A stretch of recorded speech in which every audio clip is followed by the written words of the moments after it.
Ayyaanni gooftaa keenya Yesuus Kiristoos jaalalli Waaqayyo Abbaa tokkummaan Hafuura Qulqulluun hunduma keenyaa wajjin haa ta'u. Ameen.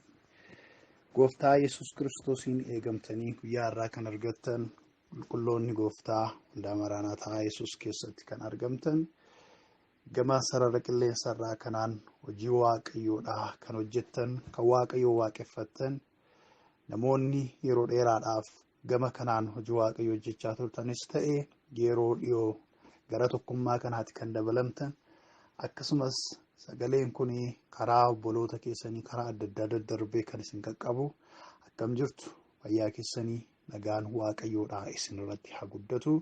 Ana obboleessi keessan nagaadhaa. Waaqayyoo jireenya hunduma keenyaaf kenneeraa galanni isaaf haa ta'u. Tokkummaa kana keessatti hojii Waaqayyoodhaa hojjechuudhaan saba Waaqayyoo gara dubbii Waaqayyootti butuudhaaf karaa Waaqayyoo isin dhaabe hundumaan hojii Waaqayyoo hojjechaa kan jirtan Waaqayyoo baraaf jireenya keessan haa eebbisu. Guyyaan keessan umuriin keessan haa eebbifamu jechuun barbaada.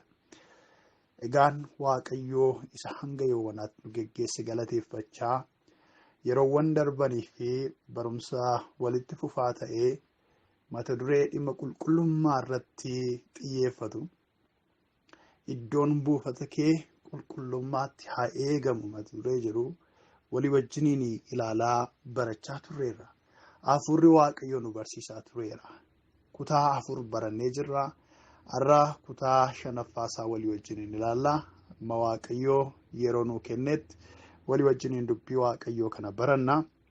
Mata duree sana jalatti qabxii adda addaa ilaallaa as geenyeerra. Ammas ilaalaa itti fufna jechuudha. Gara barumsa keenya guyyaa irraa eegaluutti tun darbiniin fuuldura Waaqayyoon isa guddaa isa dubbii jireenyaa nama barsiisu of harkaa qabu walii wajjin kadhanna. Amanamaa qulqulluu danda'aa mootii bara baraa yaa isa bara baraan jiraataa taatee umuriin kee kan hin daangeffamne hammamiin kee kan hin tilmaamamne dandeettii bara baraa kan qabdu hundumaan ol kan taate bakka hundumaatti yeroo tokkicha kan argamtu qulqulluu mudaa hin qabne kan taate Waaqa jaalalaa kan taate waa'ee jiraachuu keenyaaf jireenya nuu kenniteef nagaa nuuf laatteef fayyina nuu laatteef maqaa gooftaa Yesuusiin galata siif dhiyeessinaa. Bara hundumaa galanni ulfinni kabajamuun Kiristoos Yesuusiin si duwwaadhaaf haa ta'u. Maqaan kee inni dinqisiisaan bara baraan kan kabajame haa ta'u. Kun har'as akkuma kaleessaa akkuma yeroo hundumaa sirraa barachuudhaaf dhiyaanneerra. Samii Waaqaa akka nurratti bantu, ulaa Waaqaa akka nurratti bantu, cubbuu hundumaa nurraa gaggattee Waaqa banamaadhaan akka nu tajaajiltu maqaa gooftaa Yesuusiin kadhanna. Fedhaaf jaalala kee haa ta'u. Hojiin seexanaa, hojiin diiyaabiloos haxxummaa garaagaraatiin hojiin kee hojii Waaqayyoo Waaqa keenya akkan hojjetamneef akka galma hin geenyeef gufuu kan ta'u kiyyoo kan xaxu maqaa gooftaa Yesuusiin raawwatee kan diigame haa ta'u. Qalbii keenyarraa haa ifatamu, nagaa keenyarraa haa ifatamu, hubannaa keenyarraa haa ifatamu. Maqaa Yesuusiin qilleensi kun kan qulqullaa'e haa ta'u. Ati Waaqayyoo gaariidha. Ati Waaqayyoo guddaadha. Bara hundumaa galanni siif haa ta'u. Waan nutti dubbattee nu tajaajiltuuf kabajami maqaa Yesuus gooftaatiin. Ameen. Egaan kutaawwan 4 darban keessatti har'a 5ffaadha kan walii wajjin ilaallu isiniin jedheera. Mata duree iddoon buufata kee qulqullummaatti haa eegamu jedhu walii wajjin ilaalaa turreerra. Maaliif iddoon buufata keenyaa qulqullummaatti eegamuun akka barbaachise kutaawwan 4 kana keessatti walii wajjin ilaalleerra. Maaliifidha iddoon buufata keenyaa mudaa kan hin qabne qulqulluu akka ta'u kan barbaadameef maaliifi yoo kana ta'e maal arganna yoo kana ta'e maaltu nuuf ta'a kana yoo ta'e maal keessa arganna kan jedhu walii wajjiniin ilaalaa turree jirra jechuudha. Har'a mata duree xiqqaas jalatti qabanna jechuudha. Kanaan dura iddoon buufata keenya qulqullummaatti eeggachuun maaliif barbaachise kan jedhu qabxiiwwan gurguddaa 14 walii wajjin ilaallee jirra jechuudha. Har'a immoo xuraa'ummaan habaafamuuf maal goonaa kan jedhu ilaalla. Egaa Waaqayyoon keenya qulqulluudha edda ta'e. Waaqayyoon keenya mudaa kan hin qabneedha edda ta'e. Qulqullummaan irratti barbaada edda ta'e.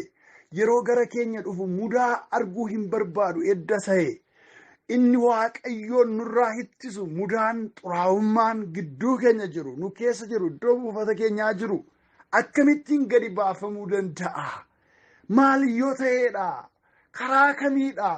Qulqullummaan nutti dhiyaatee xuraa'ummaan inni waaqayyoon nurraa si'achi dhiibu immoo kan inni gadi baafamuu danda'u kan jedhu mata duree kanaa as jalatti ilaalla jechuudha.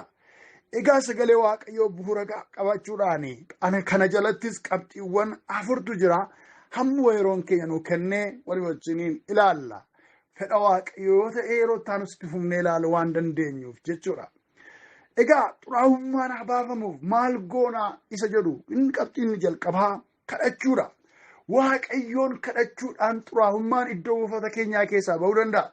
Eessa iddoon buufata keenyaa jenneerra jalqaba irratti? Iddoon buufata keenyaa keessa garaa keenyaa fi tokkummaa amantootaa iddoo waaqayyoo itti argamu jennee qabxii gurguddaa 2 kana ilaallee as geenyeerra. Iddoowwan kana keessaa xuraa'ummaan akka baafamuuf keessa keenyaas ta'e qulqulloota gidduudha, tokkummaa amantootaa gidduudha, waldaa keenya gidduudha. Wanti waaqayyo ittiin gammanne, wanti waaqayyoon ulfina isaa saamu, wanti waaqayyoos nu biratti yoo arge nu dhiisee nurraa deebi'u akka inni gadi baafamuuf namoota kadhataa ta'uu qabna. Namoota waaqayyoon duratti kadhannaadhaan dhiyaatan ta'uu qabna. Namoota waaqayyoon duratti kadhannaadhaan kufan ta'uu qabna. Isa kana sagalee waaqayyoo kutaawwan murtaa'e nan dubbisa kaan immoo akkasuma isiniif kenneetan isin yaadannoo keessan qabattanii sirriitti dubbisuudhaan na hordoftu jechuudha. Kutaa inni duraa isa duraa Qorontos 5:2 sagalee waaqayyoo sagalee jiruudha. Dubbii ergaa warra Qorontosiif Phaawulos barreessarra jiruudha. Inni kun yaadni isaa caalaatti ifa akka ta'uu fi lakkoofsa 1 kaasetan dubbisa. Lakkoofsa 2 inni jiru garuu kallattiidhaan qabxii kana kan ibsuudha. Innis akkana jedha. Isa duraa Qorontos 5:1-2 amma immoo halalummaan warra saba waaqayyoo hin ta'in keessatti illee salphaatti hin ilaalamne isin gidduu akka jiru dhaga'ameera. Namni haadha buddeenaa isaa akka haadha manaatti wajjin jiraatu isin gidduu jira. Isinis of bohoksitanii jirtu. Namni waan akkasii godhu kun isin keessaa akka baafamuu fi boo'uun isiniif hin ta'a mitiiree jedha. Lakkoofsa 2 irratti. Namni waan jibbisiisaa waan xuraa'aa akkasii kana raawwatu isin gidduudha akka baafamuu fi yeroon kun yeroo isin boossan miti. Isin garuu maal gochaa jirtu? Of bobbokossaa jirtu, of tuulaa jirtu. Garuu xuraa'ummaa warra saba waaqayyoo hin ta'in gidduutti illee dhaga'ameen beennetu isin gidduudhaan dhaga'amaa jira. Xuraa'ummaan kunis dhugumaan kan dhagna nama suukanneessu, dhaga'uudhaaf dubbachuufis kan namatti ulfaatuudha. Nama amanaa kiristiyaana ta'ee waldaa warra Qorontos keessa jiraatutu haadha buddeenaa isaa wajjin jiraata akka haadha manaa isaatitti. Kun cubbuu guddaadha. Cubbuu jibbisiisaadha. Kana utuu kun dhaga'amuu garuu warri Qorontos maal godhu? Hin boonu, nuyi jirraadhu, of tuulu, kan akka keenyaan jiru, nu jijjiiramneerra, nu dibata qabna jedhu. Garuu xuraa'ummaan alaatii waa isaanii namni dhaga'u qaanii guddaa ture. Waan jibbisiisaa guddaa ture. Kanaaf Phaawulos maal isaaniin gorse? Boo'uutu isinirra jira ture. Kadhachuutu isinirra ture. Waaqayyo waan xuraa akkasii kana nu gidduutti dhiisin, hundee jibbisiisaan kun nu gidduu hin jiraatin, wanti maqaballeessu ta'e, wanti siin ulfina kennurraa dhowwaa jiru kun nu gidduu hin taa'in jettanii fuula waaqayyoon duratti boo'uutu isinirra ture. Kanaaf wanti xuraa'aan, wanti jibbisiisaan, xuraa'ummaan qulqullummaadhaan faallaa kan ta'e nu gidduudha habaafamuuf, nu keessa habaafamuuf namoota kadhataa, namoota imimmaaniin fuula waaqayyoo duratti iyyantoon nurra jira.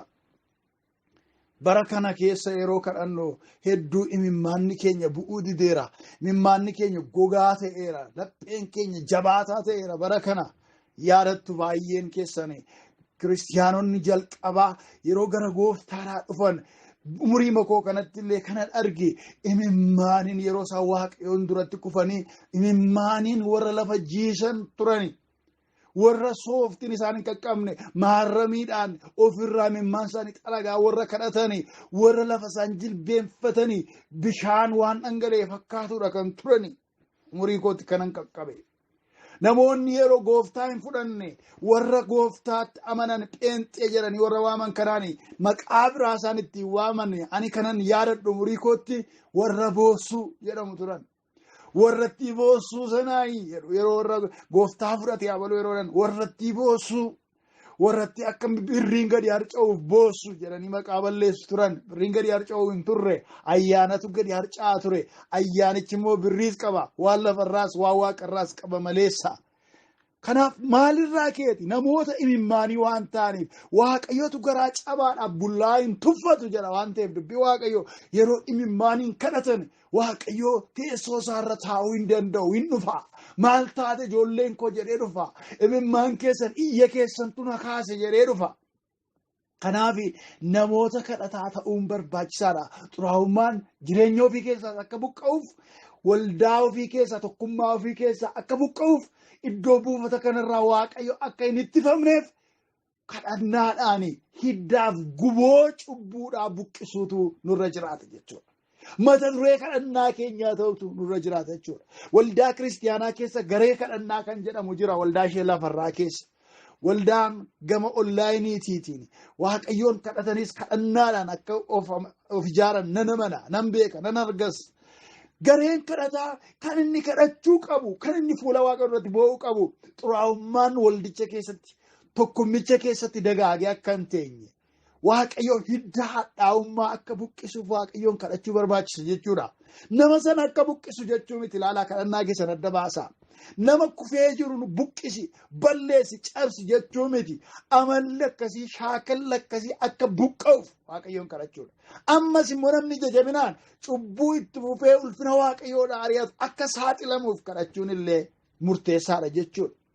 Iyyaasuu boqonnaa 7 lakkoofsa 12 akkasumas Iyyaasuu boqonnaa 10 lakkoofsa 2 yoo dubbistan wantoota nuyi arginu jira. Xuraa'ummaan ijoollee Israa'el gidduutti galuudhaan ijoollee Israa'eliin moo'icha akka dhowwee argina achirratti. Iyyaasuu boqonnaa 7 tokkorraa kaastanii isin dubbisaa seenaansaa wal qabata waan ta'e. Iyyaasuun humna guddaadhaan moo'icha guddaadhaan laga Yordaanosiin ce'ee biyya warra ormootaadhaa yeroo lolu yeroo waaqayyo moo'icha gurguddaa isaaniif kennaa isaaniif fide in argina. Seenaasaa macaafa qulqulluu keessatti gaarii goonee beekna. Magaalaa Iyaarikoo ishee jabduudha taate galagalchanii darbaniiru Iyyaasuuf sabni Israa'el. Haa ta'u malee magaalaa xinnoo Aayi jedhamtu fuula isaanii dura jirtu tokko loluudhaaf gaafa dhaqanii diinni isaanii immoo diinni gadi isaan ari'e lubbuun 36 fuuldura diinotaatti kukkufan ijoollee Israa'el ijoollee qaqqaaliin ijoollee gati jabeeyyiin ijoolleen kakuu lubbuun 36 warra Aayiin duratti kufan lolaaf dhaqanii jechuudha. Lolaaf warri lola sana irratti kukkufan immoo Iyyaasuun dirree waraanaa keessatti itti amanee iddoo gurguddaa kan isaan dhaabu moo'icha kennisiisuudhaaf dandeettii warra qaban loltoota jajjaboo turan. Loltoonni jajjaboon kun warra Iyaarikoo warra jirra jedhaman fuulduratti hin kukkufne. Garuu mandiraa xinnoo tokko mandirattiin kun loltuu baay'ee nun barbaachiftu salphaadhumatti ishee mo'annaa salphaadhumatti kuffisnaa jedhanii ijaan madaalanii kan isaan itti dhaqani. Garuu Iyyaasuuf haa kukuffisne loltoota Iyyaasuudhaa kukuffifte. Iyyaasuun dubbiin kun gaaffiitti ta'e kukkufuus lolamuun mo'amuu ijoollee waaqayyo duwwaa miti kan gaaffii ta'e hin baqatan warri fayyaattafaniis warri jiranis hin kukkufan warri du'an hin kufaniiru warri fayyaan immoo hin baqatan. Dubbiin kun maaliidha? Warri Aayi muraasa ta'anii akkamittiin kana hojjetanii? Akkamittiin ijoolleen Israa'el dudda isaa diinatti agarsiise?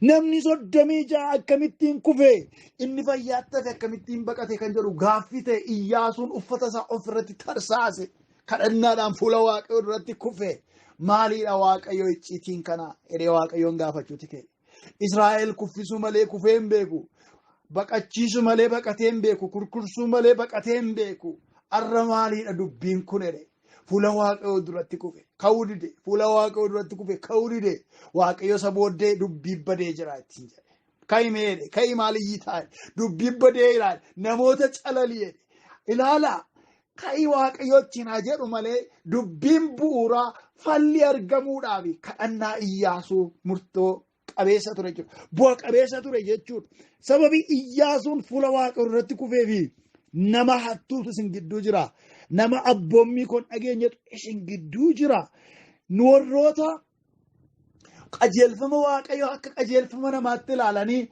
gadi xiqqeessanii dhuma maal kun maal dhibdi jedhanii cubbuudhaan wajjin wal barantu isin gidduu jira nama akkasii jira waanan hin godhinaa jedhe nama godhe waanan xuraadha jedhe nama fudhatetu isin gidduu jira kana calalittiin jedhe akkaan nama jedhamutu ture Iyyaarikoon gaafa garagaltu waaqayyo waa hin fudhatinaa jedhee magaalattii keessa waan argame dhiisaa gataa hin fudhatinaa jedhee kan waaqayyo abboome qodaa gaarii gaafa arge meeshaa babbareedaa gaafa arge bira darbuu dadhabe maaliif nu dhowwee kana waaqayyo jechuutti ka'e maaliif nu dhowwee kana maa badaa kun jechuutti ka'e maaliif kun lafatti badaa mo'icha arganneerraa akkamittiin boojuu kana hin guurru jechuutti ka'e. Yaada mataa isaatiin yaada waaqayyoo caalchisee argame yaada mataa isaatii yaada kan waaqayyoo caalaa gararraa godhee fudhate kanaaf hinate hin uffate gochi namni tokkichi Israa'el amma kana baay'atan keessaa godhe garuu saba guddaa waaqayyoo wajjiniin deemu kana mo'icha dhowwate kanaan dura qabxiiwwan darban keessatti dhimma kana tuqneerra waan ta'eef seenaa isaa deebi'ee gadi fageessee dubbachuu hin fedhu duubatti deebitan sagaleewwan darban hin yaadatu jedhee waan amanuuf haa ta'u malee. Namni kun akka saaxilamuuf namni kun akka bakkeetti ba'uuf namni kun ijoollee Israa'el keessa addatti ba'ee ijoolleen Israa'el akka mo'ichaan itti fufaniif maaltu godhame fuula waaqayyoo duratti iyyame fuula waaqayyoo duratti kadhatame waaqayyo maaliidha gidduu keenya mo'ichi maa dhibe maaf Israa'el kaleessaa ta'uu dadhabne maaf warra kaleessa mo'icha guuran ta'uu dadhabne maaltu nu gidduu gale maaf humna dhabne hin lolla maaf mo'amna hin dhaabbanna maaliif duubatti deebina maaliif namni nu gidduudhaa kufa maaliif namni nu gidduudhaa bada icciitiin karaa maaliidha waaqayyo jedhanii gaafa Iyyaasuun waaqayyoon duratti iyyu kunootti dubbiin asitti badeettiin jedhe waaqayyo isa booddee wanta gochuun ta'u hundumaa qajeelfama fidee dhufe waaqayyo. Waaqayyoon kan kadhannuuf aadaa waan nuti ta'eef miti. Waaqayyoon kan kadhannuuf amala waan nuti ta'eef miti. Waaqayyoon kan kadhannuuf namumti hin kadhataa miti. Abaruu qaxaleedha gobosiidha hin kadhata waan nuun jedhaniin miti. Waaqayyo deebii waan kennuuf, waaqayyo qajeelfama waan kennuuf, waaqayyo furmaata waan fiduuf kadhanna. Iyyaasuun waaqayyoon kadhate, waaqayyo icciitiitti himee, furmaata isaas himee, nama kana godhe sanyii isaa wajjiniin gadi baasaa ajjeesaa gaafa jedhame. Akkaanii fi namoota isaa walitti qabani akkaaniin isa mo'icha dhaboo ijoollee Israa'eliin dhowwe isa ijoollee Israa'eliin duddaan deemsise isa ijoollee Israa'eliin dudda isaanii diinatti agarsiise sana dhagaadhaan rukutanii achitti ajjeesanii dhagaarra tuulan iddoon dhagaa isaati amma seenaadhaaf ta'ee hafee mul'atutti hamma yeroo macaafni kun barreeffamutti iddoon dhagaan suni iddoo dhagaan itti akkaan ajjeefame jedhamee akka awwaalchaatti akka awwiltiitti akka siidaatti mul'achuudhaaf sababa ta'e jechuudha. Eenyu inni xuraa'ummaadhaan ijoollee Israa'eliin faale sun. Namni kun maaliin ijoollee Israa'elirraa adda ba'e yoo jettani humna kadhannaatiin. Waa'ee humna kadhannaadhaa kanaan dura asuma waldaa kana keessatti walii wajjin hin baranneerra yaadatu. Kanaaf ammas waan xuraa'aan isaan gidduudha akka calaafamuufi wanti furmaata fide maali yoo jettan humna kadhannaati. Kadhannaadha. Inni lammaffaanoo xuraa'ummaan nu gidduudha habaafamuuf maal gochuu qabna isa jedhuufi ogummaa qabaachuu qabna. Ogummaadhaan baha xuraa'ummaan yoo ogummaa dhabne xuraa'ummaan amala babal'achuu qaba. Nama tokko duwwaa faala innisu akka dhukkuba daddarbaati cubbuun. Garee tokko yoo dhaqee tuqe garee kan biraas hin faala. Nama tokkotti yoo qabate karaa nama sanaa namoota baay'ee faala. Cubbuun akka dhibee daddarbaati jechuudha. Dhibeewwan daddarbaan hin beektu.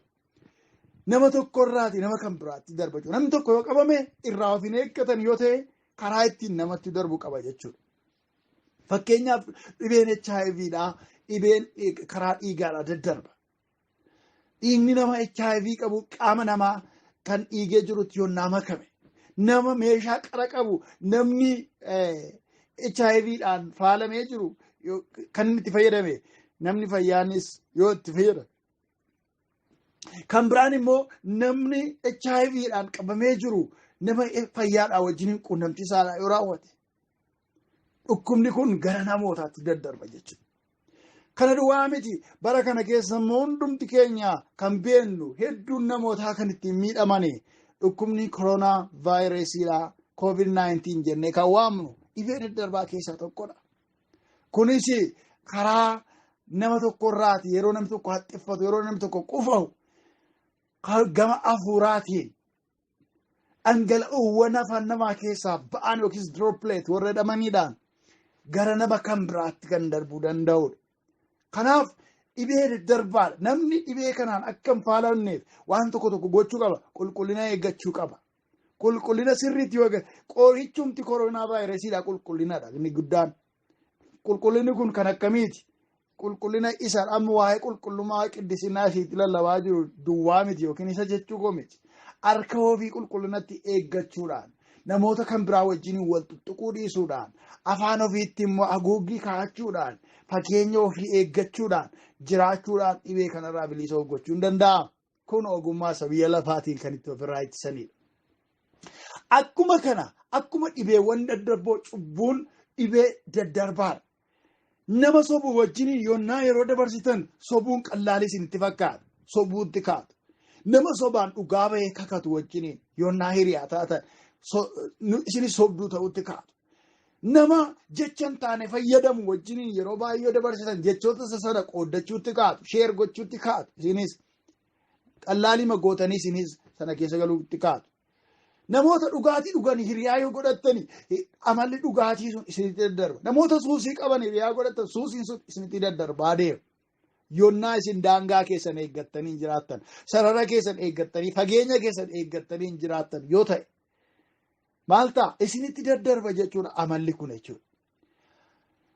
Kanaaf cubbuun amala daddarbaa waan qabuuf isa tokkollee faaluu waan danda'uuf akkaataa nu ittiin cubbuu kana hundee isaa kutuu dandeenyu ogummaa nu gaafata jechuudha. Ogummaa qabaachuun barbaachisaadha. Maal gochuudhaaf? Xuraa'ummaan nu gidduudhaa akka baafamu. Sagalee Waaqayyoo keessaati mootota Saamu'eel macaafa Saamu'eel isa lammaffaa boqonnaa 20 lakkoofsa 20 haga 23 yoo ilaalle seenaa nu arginutu jira. Menan dubbisa. Isa lammaffaa Saamu'eel boqonnaa 20 lakkoofsa 20 hanga 23 akkas jira. Yoo'aab immoo deebisee barbadeessuun balleessuun anatti haa fagaatu. Dubbichi akkas miti. Shebaa Bikrii kan jedhamu nama biyya gaaraa isa kan Ifreem tokkotu Daawit mooticha irratti ka'e. Isin nama kana dabarsitanii yoo kennitan ani mandaraa kana irraa nan deebi'aa jedhe. Dubartittiin sun yommus Yoo'aabiin kunoo mataan isaa masaraa irraan gadi siif in darbatamaa jette. Dubartittiin namoota mandarattii hundumaa bira dhaqxee ogummaa isheetiin tole isaan jechisiifte. Ishee kana sirriitti dhaggeeffadhaa dandeebi'a. Dubartittiin namoota mandarattii hundumaa bira dhaqxee ogummaa isheetiin tole isaan jechisiifte. Isaan kana irratti mataa Shebaa ilma Bikrii kutanii masaraa irraanii Yoo'aabittiin darbatan.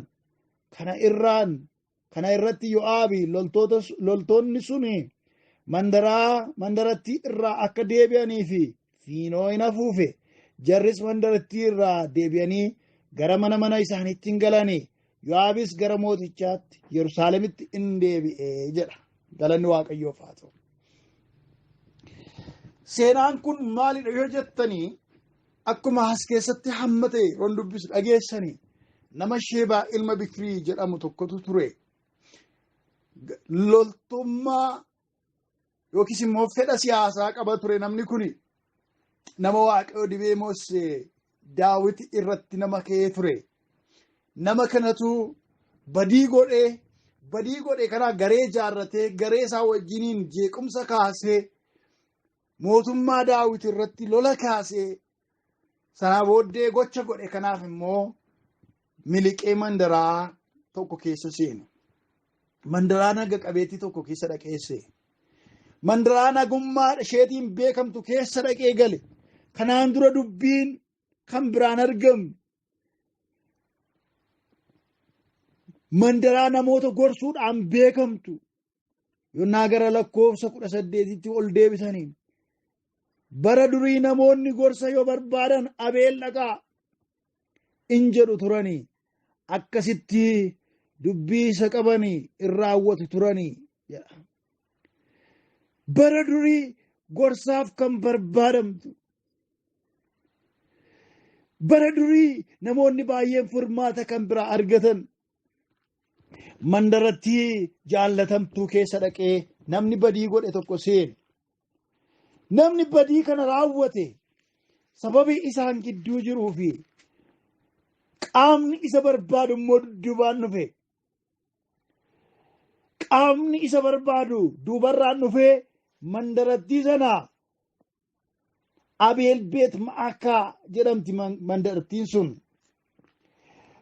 Abeel Beet Ma'akaa magaalaa jedhamtu kana loltoonni Daawit warri duubatti hin deebine Yo'aafaan diina qabanii warri badduu baasanii gara mandarattii dhaqanii mandarattiitti marsan.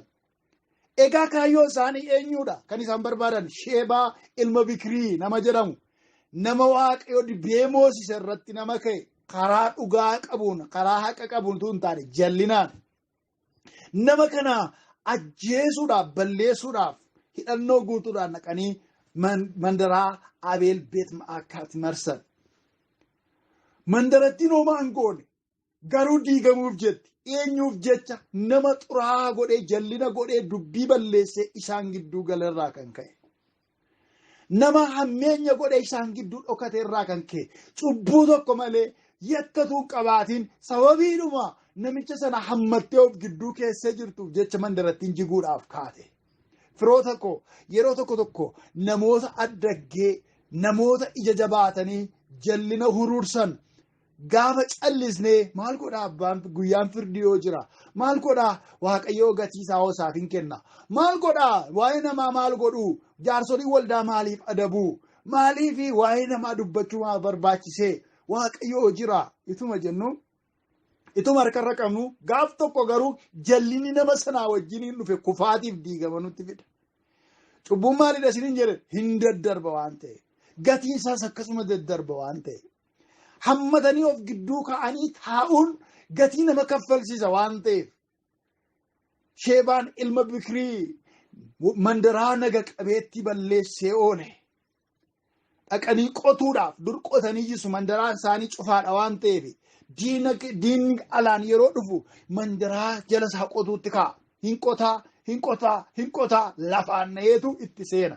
Masaraa qotuudhaaf gaafa isaan jalqaban. Dubartii ogeettiin tokko mandara sana keessa turte gara fuulduraatti baate maaliif namoota nagaa balleessitu? Namoonni nagaan mandaraa naga qabeettiin kun maal isin goote? Durikkoo namni gorsa barbaachaaf gara Abeel dhufu Abeel Beet Ma'akaa jedhamti.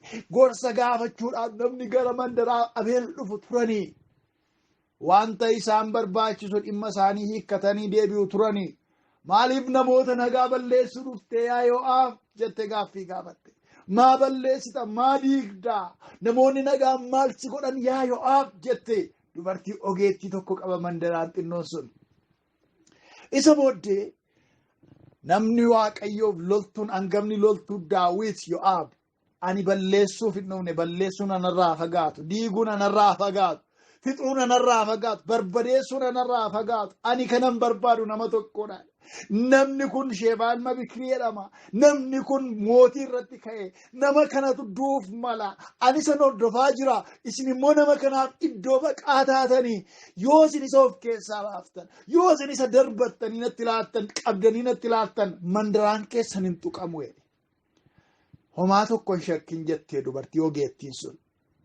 homaa tokko hin shakkin amma mataansaa masaraarraan gassii darbatamaa ittiin jette. Isa booddee akkuma isinii dubbise dhageessaniitti yoo ta'e gara biyyaatti deebitee gara sabaatti deebitee gara mandaraatti deebitee maal jette? Ogummaa isheetiinidha. Ogummaa isheetiin hundumaa amansiiste. Namni kun nu fudhatee baduuf jedha. Namni kun nu gidduu taa'eetu nu harkarra qabnu nu jissusiisuuf jedha. Kanaaf nama kana dabarsinee of gidduudhaa baasuu qabnaa.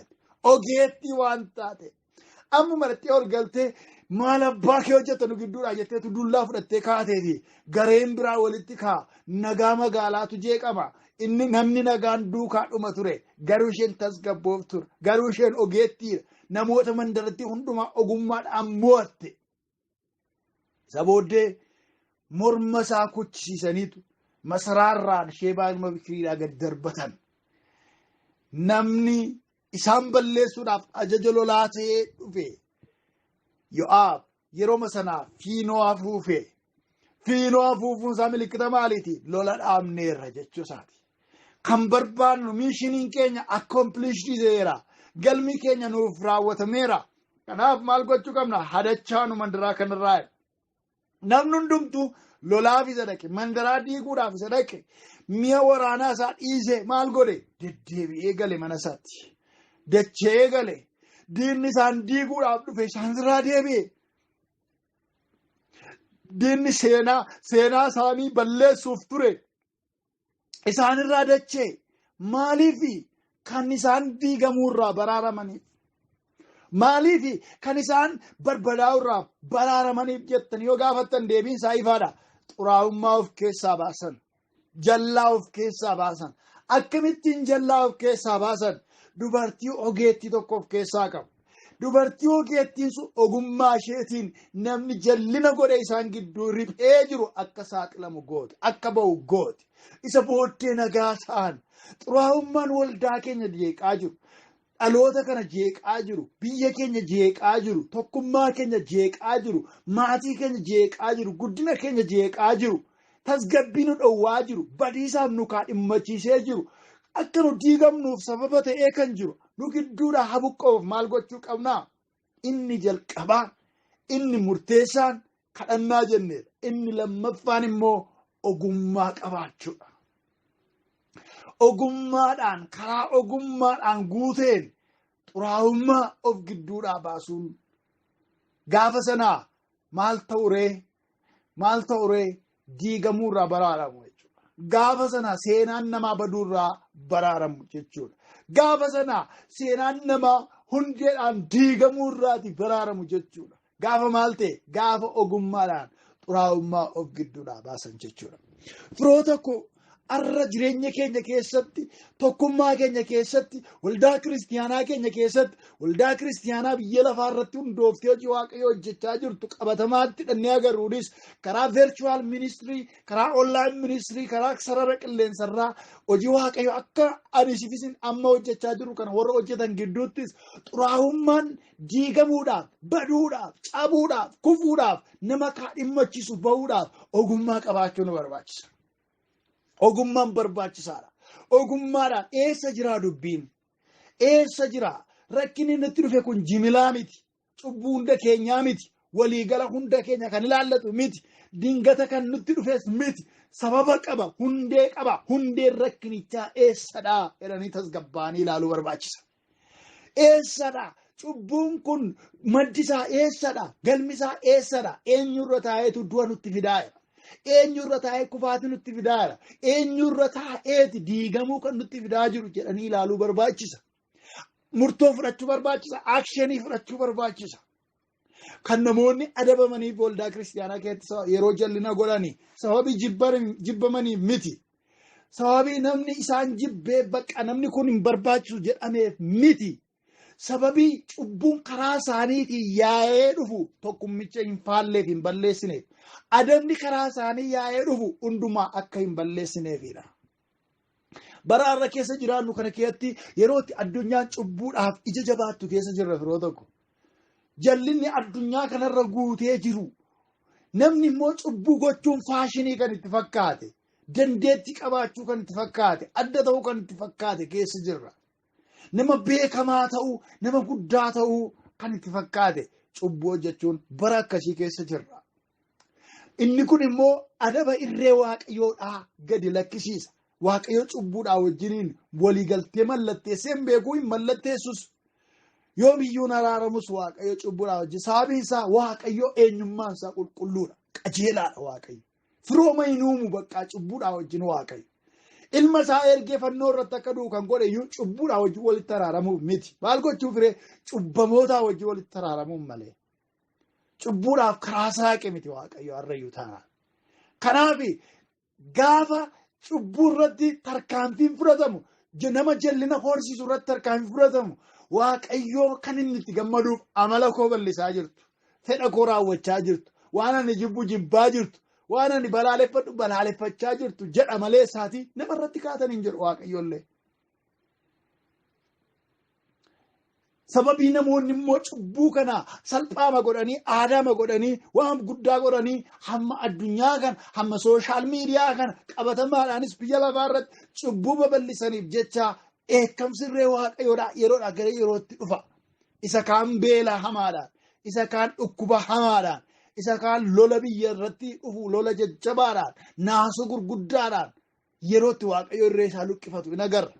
Yeroo tokko barumsumaan of jajjabeessina. Barri kun bara kakuuti, bara kakuu haaraati, bara araaraati. Waaqayyo akkasiin godhu jenna. Inni kun sobadha. Waaqayyo kakuu haaraa keessattis cubbuudhaa wajjin firoomee hin beeku.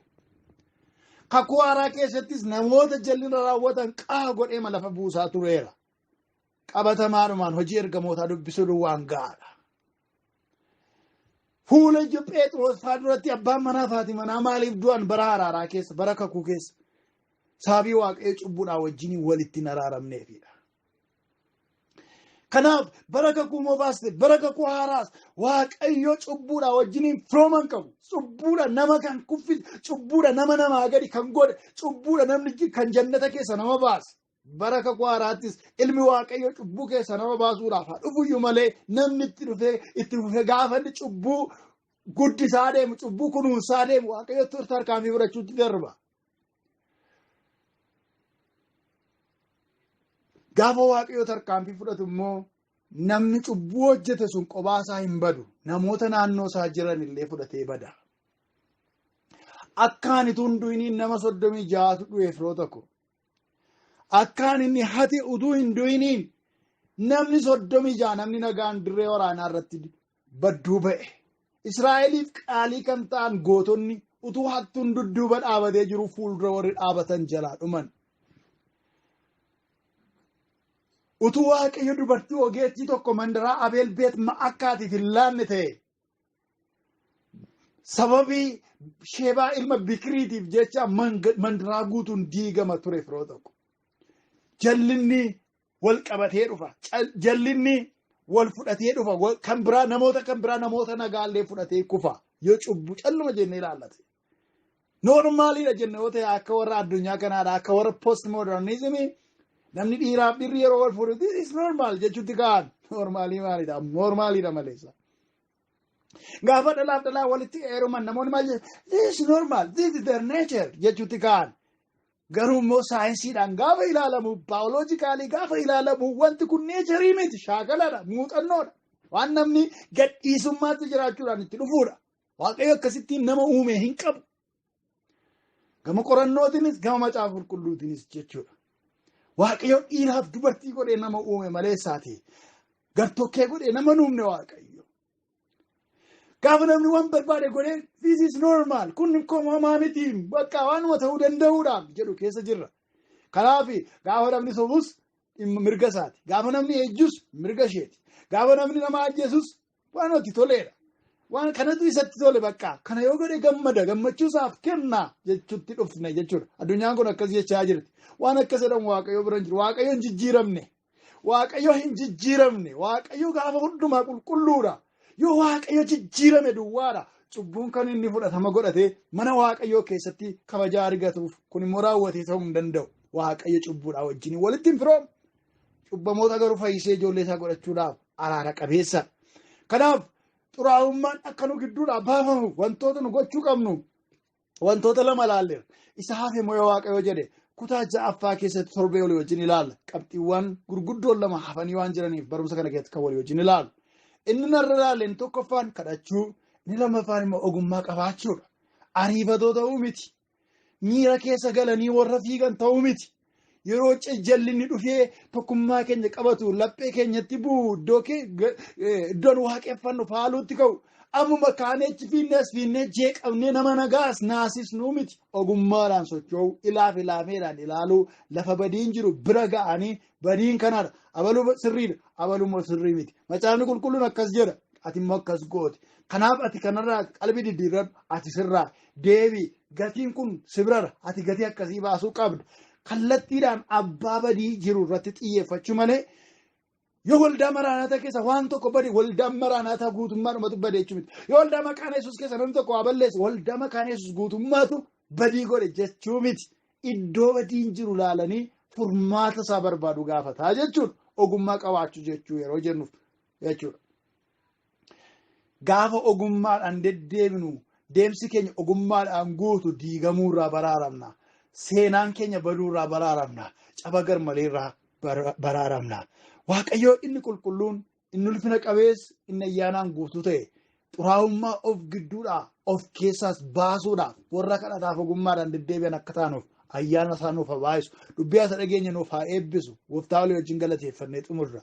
Kabajamii bara baraan ulfaadhu Waaqa keenya maqaa Gooftaa Yesuusiin waan nu barsiifteef, waan nutti dheekkamteef, waan nu gorfatteef galanneef ulfinni kabajamu maqaa kee duwwaadhaaf haa ta'u.